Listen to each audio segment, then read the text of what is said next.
25% beriladi, 500 muddatga.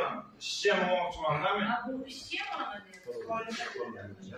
5 millionga 2 hektar zamin beriladi. 2 hektar olma 1 million 90 ming tushadi. Xo'sh, 2 million 90 ming, 2 yildan 2 million 400 ming tushadi. Xotin-qizlarga 23%dan 2% pasaytirilgan. Hokim yordamchilaridan olmoqchi bo'lsa ham 12,5%, ayol-qizlarga 15,5%dan beriladi. Lekin faqat ta'minotchi beriladi, ta'minotchi narsa yetkazib Bugun yig'ilishdan asosiy maqsadimiz mana Prezidentimiz Shavkat Mirziyoyev boshchiligida 2024-yil 16 dekabrda shu video selektorda aynan mahallada banklar aralashuvi bilan ish ko'pi yaratish bo'yicha yig'ilish qilyapmiz. Bu yerda misol fuqarolarni qanaqa maqsadli kreditga agar ehtiyoji bo'lsa, murojaat bo'lsa, shuni o'rganib, biz o'sha joyida bartaraf qilish bo'yicha shu yig'ilishni boshladik.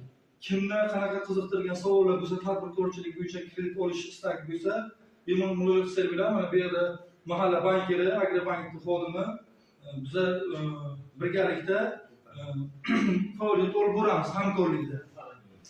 Bu yerda misol bizda Konmef tumanida 8 ta mahallamiz bor, 7 ta mahalla Agrobankga biriktirilgan.